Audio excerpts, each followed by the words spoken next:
Hi welcome to Imrana kitchen. இன்றைக்கி இம்ரானா கிச்சனில் அயல மீன் fry தான் எப்படி செய்கிறது சொல்லிட்டு பார்க்குறோம். அதுக்கு 1 டீஸ்பூன் அளவு மிளகாய்த்தூள், 1/2 டீஸ்பூன் அளவு மல்லித்தூள், 1/4 டீஸ்பூன் அளவு மிளகுத்தூள், 1/4 டீஸ்பூன் அளவு ஜீரகத்தூள், ஒரு 1/2 டீஸ்பூன் அளவு கரம் மசாலா, 1/4 டீஸ்பூன் அளவு மஞ்சள் தூள், 1 டீஸ்பூன் ஃபுல்லாக இஞ்சி பூண்டு பேஸ்ட், அப்போ உப்பு தேவையான அளவு வச்சுட்டு நல்லா மிக்ஸ் பண்ணி விட்டுடலாம். கொஞ்சமாக தண்ணி ஊற்றி நல்லா பேஸ்ட் மாதிரி மிக்ஸ் பண்ணிவிட்டு நம்ம மீனில் எல்லாத்துலேயும் அப்ளை பண்ணிக்கலாம். நான் மீனில் அப்ளை பண்ணும்போது கேமரா ஆஃபில் இருந்திருக்கு, நான் அதை கவனிக்காமையே விட்டுட்டேன்.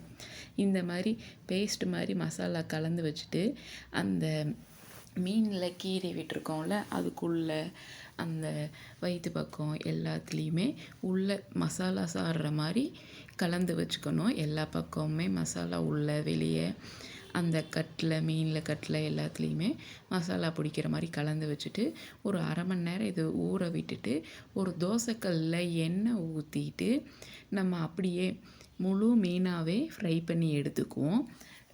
நான் 4 மீனுமே ஒரே தோசைக்கல்லையே வச்சுட்டேன். எக்ஸ்ட்ரா இருக்க மசாலாவையுமே கொஞ்சம் அது மீன் மேலே அப்ளை பண்ணிவிட்டு அதுக்கப்புறம் கருவேப்பில் இலையை அப்படியே மீன் மேலேயே தூவி விட்டுட்டேன். அந்த மீனோட கருவேப்பில் வாசம் சேரும்போது இன்னும் மணமாக டேஸ்ட்டும் என்ஹான்ஸாக கிடைக்கும். இதில் என்ன ஒரு பியூட்டி அப்படின்னா, மீன் போட்டது தோசைக்கல்லில் உடனே திருப்பக்கூடாது.